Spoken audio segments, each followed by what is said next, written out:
okay? I know you really want to go for a walk. Hey, kia ora. Helen Brown, coming live from Sun City in Arizona. Hope you're having a super fantastic, sparkling day. Welcome to Before the Dirt Nap podcast, day number 1191. Who am I? That's a really good question. So, let's see. Today's gone pretty well. It's been cold and wet. Well, cold and wet for Arizona. Let me put it that way. We had a high of 60 degrees Fahrenheit today, which is probably mid-teens, I think. Hang on. 60 degrees F in Celsius is 15 degrees. 15 degrees Celsius, 60 degrees Fahrenheit. That was our high today. And we had rain and we had a lot of wind. In fact, at one point I was standing by the counter there getting my lunch, and the RV starts doing this with this big gust of wind, and I look over my recliner, and my recliner's just gently rocking away there, and I'm like, okay, we're going enough to cause the rocket. We're moving enough that the rocker's rocking. So, but yeah, we had a great day today. If you, I did a live earlier today on my Facebook page, about the stuff that my friend Terza had sent me, and one of them is she's got these really cool little animals, and I got the lamb. And it's super, super soft and snuggly, but it's the t-shirt. It's got one of her coffee cats on it. She creates these coffee cats as NFTs. And I even have here what she sent me.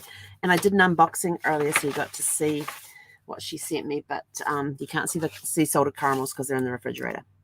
But this is the thank you card with one of her coffee cats on it. And on the back is her little coffee cat logo. And yes, you can go ahead and scan the QR code. Hang on, let's see if we can get it up to the camera a little bit for you so that you can join the coffee cat chat. And she makes some really cool NFTs, so that's one of them. But I'd also purchased some of her work, so as a thank you, she sent me prints of the NFTs. And this is the Yes Cat. I don't remember the actual name she gave them, so this is the Yes Cat. And I got this one because I learned from, Richard Branson's always saying, say yes, then figure it out. And that's basically how I have built my businesses over the years. Like, it's how I've done 1,191 days of at least one live a day for the last 191 days, because I said, somebody challenged me to, Casey challenged me to do one Facebook Live a day for a year. And I said, okay. So I said yes. And then afterwards I was like, oh, what am I going to talk about every day for a year?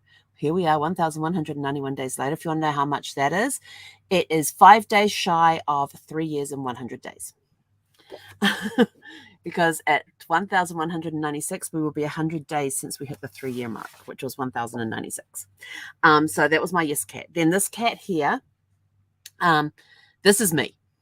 This is, if you want to know what my personality is like, I am wild like this thing. I fly by the seat of my pants. I am all about color and everything. Yes, there's times that I do like the muted tones, and I need to have that to help calm me down. But Brad always said he was my anchor, and I said, no, you are my buoy. You keep me grounded, but at the same time, you give me space to fly and be who I am, which is this wild colored person. This is kind of what my brain feels like at times as well. So that's the other reason I got this one. And then the other one I just had to, because she made Zeffy into my genealogy detective dog. Isn't that the coolest thing ever? So when I first saw that, I was almost in tears because it's such a great picture. And that was the reason that I purchased it, the purchase NFT, because it's such great. But the fact that she went back and printed them and sent them to me, it was overwhelming to see these in the envelope when I opened it. So that was one of the highlights of my day. That was the highlight of my day, was doing that. Put that back in there too, so I don't lose that. That goes there. That all goes there, so it doesn't get my other pictures. So yeah, that was a very nice surprise to have all of that arrive today. But it's been a very quiet day, a wet day, a cold day. I've got almost finished on my study time. So my study time today involved me having to do a lot of writing. It must be below 67 degrees because the heat's just come on. That's inside the RV. Because we had to write a lot about ourselves today, figuring out who am I on paper. So we had to things like, we had to write down, and we had to put a timer on to do this. So it didn't take a lot of time, but we had to go through things like, do you, in your records in your paper records that you have, or in the records that you have about yourself, do you have things like birth certificates, baptismal certificates, marriage certificates, divorce records? Then these are about myself, not about anybody else, just relating to me. Do you have federal identification records as passports and social security cards, military records, security clearance, state-related records like driver's license, professional licenses, town directories, positions of public office, any deeds, any student records or diplomas? I can tell you this, I have every single school report that I ever received in my entire life back in New Zealand.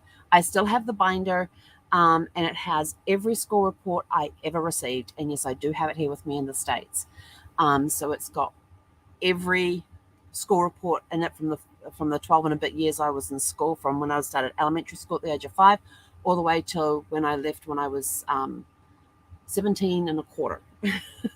My birthday's December, I left in April. So I have every school report in there. I even have some certificates that I got awarded as well over the years as well, all in this one binder. Contracts and newspaper articles, I was like, yes, I do have. There's a couple of newspaper articles I was in. One was when I was in high school, and we had this group of us, I guess you could call it the music group. I don't know what we were called. We sometimes did choir, we sometimes did other stuff. But one of the things that we would do every year is we would put on the annual concert for the age concerned. That's what the club was called, the age concerned, and it was basically anybody 65 and older. I think it was 65. It might have been 60 and older. And we would go down to their hall, and they had this little stage. It was little. I barely had enough room to do a cartwheel and full splits. And that's what got me written up in the paper for it. There was a picture of us doing Hey Big Spender on stage. We're all standing there with our arms up like this in these little black dresses, doing Hey Big Spender. But one of the last ones we did was Rainbow Connection, and I had my leotards on. I had all these different colored scarves around my waist, and they described the reporter there described my my cartwheel and full splits at the end as the can-can style cartwheel and full splits, but more graceful and not as boisterous as the French variety. And yes, I still have that newspaper article. Did you name every congregation that you've ever belonged to? Congregation as in temples or churches or synagogues, drawing blanks. Every medical practice and hospital where you were a patient, do you have the records from those? And what about records that your name of somebody else's that your name appears on? If you have children, do you have their birth certificates which has your name on it? Are there school reports that have your name on it? School stuff related to the kids? Anything about your business? Anything about businesses, school yearbooks, annual reports, business licenses, anything like that? What mementos do you have? Journals, diaries, baby books. I have a scrapbook that has not only my birth announcement in it, but the cards my parents. It also has my the card that was at the end of my crib on the day I was from when I was born in the hospital. And then it has all the congratulations on your new baby girl cards that my parents received when I was born. And then my mum kept the scrapbook for 12 years and put in there every single birthday card I received by year into the scrapbook. And I will tell you this, I still have that scrapbook. But not only do I have that scrapbook, I have every single birthday card I ever received from the age of 13 onwards. So I... when it comes to throwing things out, when it comes to birthday cards, those are personal. Those are special. Those are special because I can go back through those birthday cards and I can look to see who was in my life at that time that sent me stuff. And I remember time sitting down with my scrapbook. Sorry, Zeffy's crying. I remember sitting down with my scrapbook at times and going through the different cards. I loved that scrapbook and going to my mum, who are these people? Who are these? And finding out from her who those people were. And it could be that they were family friends at the time in the place we're living in. There's one card there that was from this family. I go, well, who are these people? And it was people that my parents were friends with at the time, because my dad and the husband of the family served together in the fire brigade. They were mates and worked the same watches together in the fire brigade, and we got to know them and their kids. And I was like, oh yeah, I remember that house. So, what do you remember that house? I said, you walked up the stairs, and then at the top of the stairs there was the old record player thing that it was about 6 feet long and had the speakers across the front, and you lifted up one end, and that's where the record player was, and it also had the tape to tape thing in it, and then over the side is where you kept all the records, and that was at the top, and if you went to the right, you went into the living room area. If you went to the left, you went into the kitchen dining room area. And my mum said, how do you remember that? I go, some things just stick in my head. Like, I can walk you through every single house that we lived in except the first 3, because I was 2.5 when we moved into the one that I first remember. So the first 3 that I lived in for my first 2.5 years of my life, I don't remember much about them. In fact, I don't remember anything about the first 2. The second one, I remember that we were in a flat, and I remember the carport area because I remember riding my bike around on the carport area, but I don't remember the layout of the inside. But from the house that we lived in Manurewa, or the houses after that, I can draw you floor plans of every single one of them. And there were a lot. My mum was horrified to find out I'd been to 9 different schools in my year, because she was complaining about my niece who was age 10 and being on like her 6th or 7th school. And I remember saying to her, I says, but Mum, she goes, what? I says, I went to 9 different schools. She goes, you did not. And so then I rattled them all off for her, and she was like, oh, what horrible parents you had. But it was 6 elementary schools, 2 middle schools. What do you guys, middle schools, intermediates, the middle one, and 1 high school. So when I was able to rattle those off, my mum, she's like, oh, what horrible parents you had. I had great parents, and they're still around, and for which I am extremely grateful and thankful. So I've got all my school reports, all birthday cards, that sort of thing. And my mementos, I have this little brooch. It's a brooch of a blue butterfly, and it's on metal. It's enamel painted. It's blue, and it's got 2 blue zircons as the body. And that little butterfly brooch was given to me by my paternal grandfather when I was about, hang on, where were we living? About 7 or 8 when he gave it to me. And I have had a love for butterflies ever since then because of that little enamel painted brooch that he gave me. I still have that brooch. I have a ring my parents brought back from Fiji for me, which has this really cool little colored stone on it. I don't even know what the stone's called. I don't care. It's a really cool ring. So I actually kept some of the stuff that I had when I was little, just these little bits of custom jewelry and things. And there was a time when in middle school that we were going through things with like molding clay, like Fimo.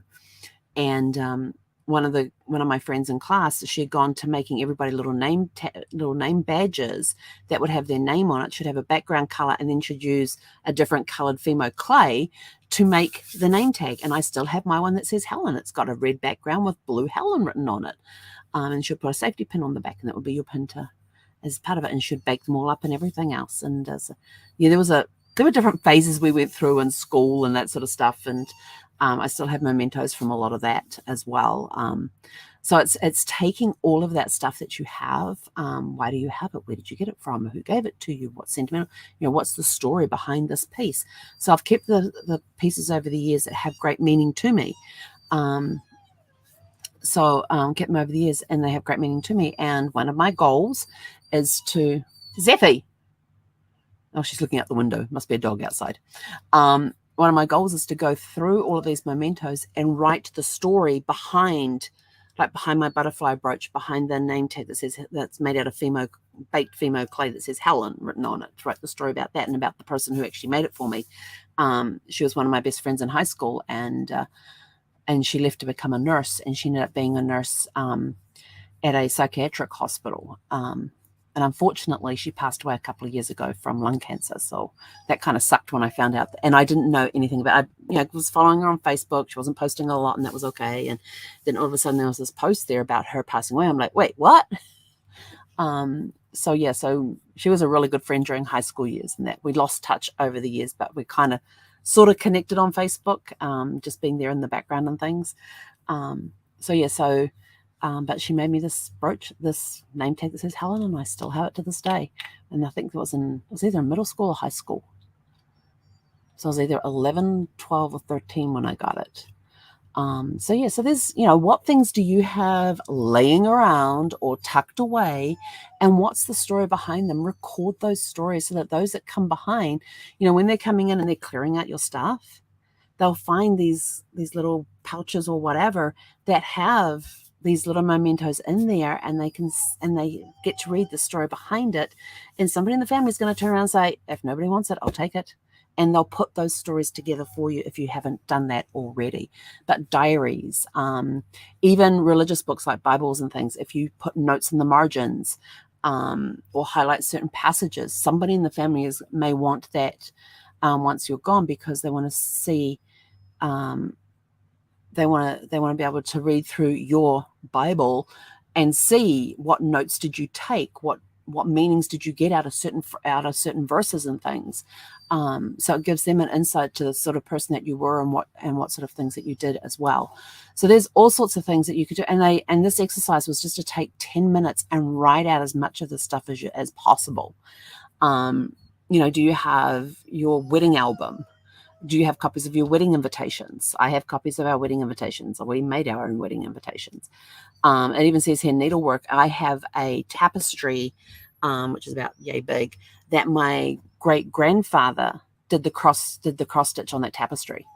And it used to hang in the frame above the dining table in my grandparents' house. And it was my grandfather's father who did that.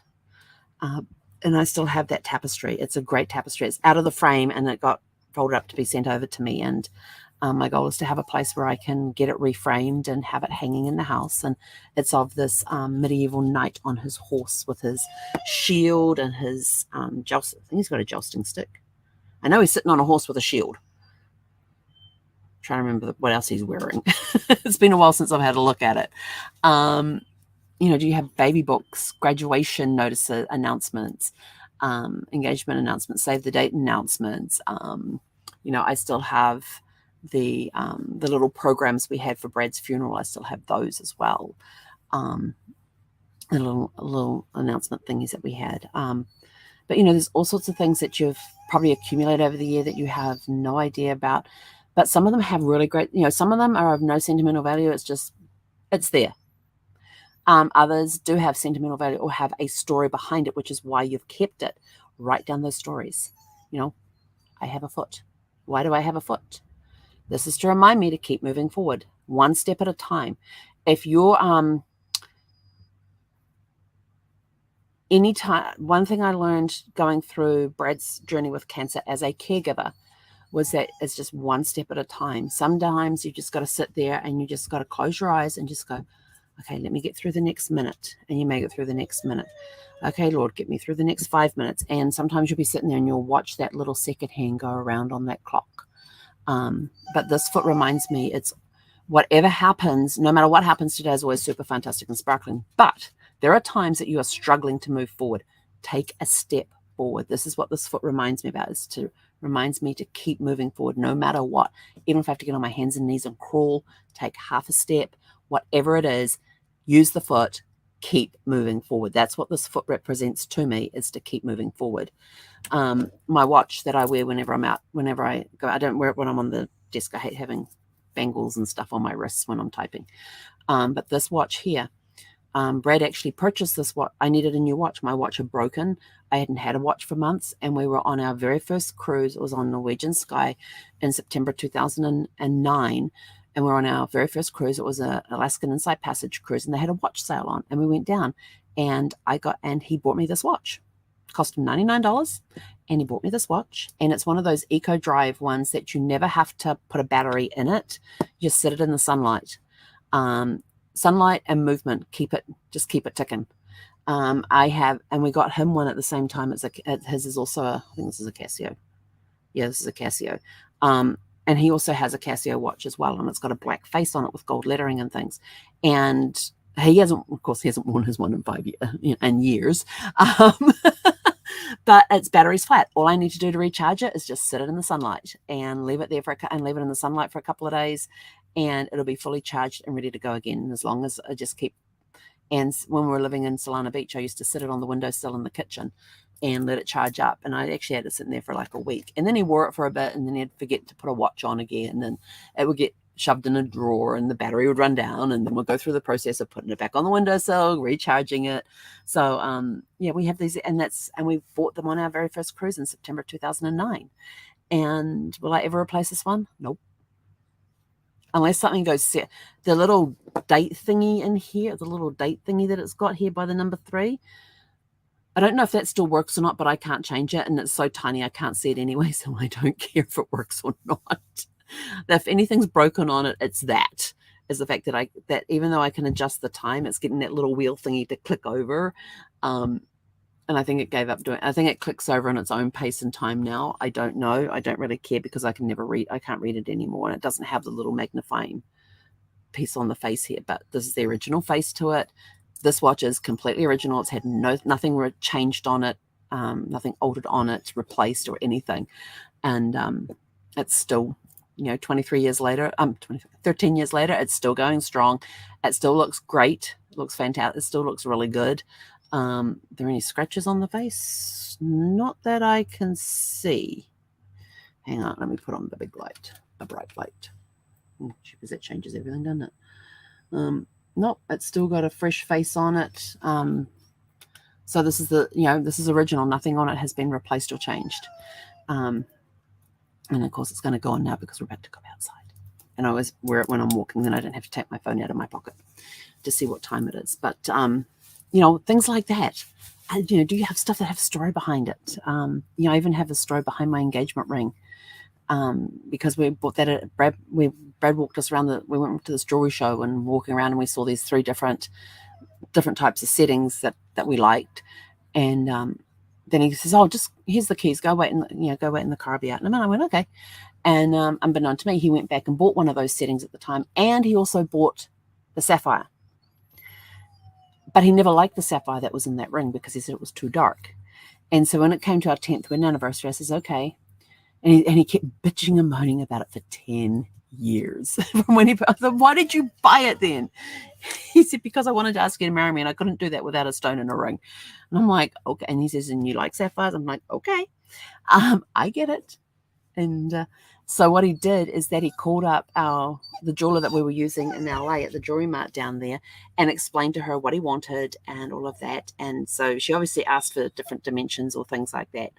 Or no, we were in there 1 year, and like for our 9th, close to our 9th wedding anniversary, after our 9th, before our 10th anniversary. I don't know if you can come here, Zeph. I don't know where your treat is. Oh, I have treats. Here she comes. You be quiet with the treat. You gonna say hi to everybody? Come get it. Come on. Good girl. Good girl. Yeah. You can sit there quietly, okay? Just stay. And so we happened to be in there, and so Brad asked him to clean my rings, and we're like, okay. And so I'm off browsing the case, looking at the different stuff that they had, because they had some really cool stuff in there. And so while I'm off browsing, he's got Teresa down the other end of her stall there in the market, and he explains what he wants. So when the ring comes back, she takes what measurements she needs, and then she starts looking for a sapphire to fit in there. And Brad wanted something that was lighter, and so I had said to him, for our 10th anniversary, I said to him, for our 10th wedding anniversary, I will allow you to change the sapphire on the condition that the sapphire that is in the ring goes into a heart-shaped pendant with diamonds. And so he was like, okay. And so then he comes home and he says, "Helen," he says, "What was it? You said I could change the stone out in your ring." I went, "Yeah." And he's busy talking with Teresa about this. And so she's there and he goes, "And what did you want done with the original stone?" I said, "I want to put in a heart-shaped pendant with diamonds."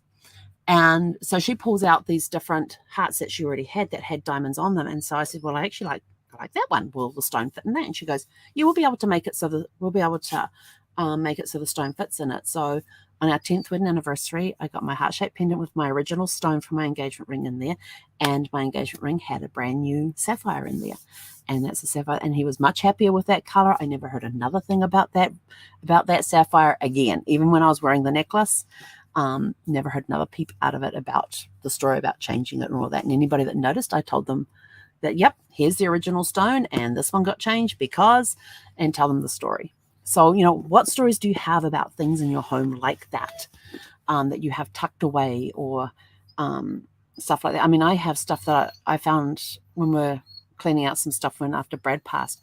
I found a piece of writing I did in high school, and the grade on it says A+, excellent load of rubbish.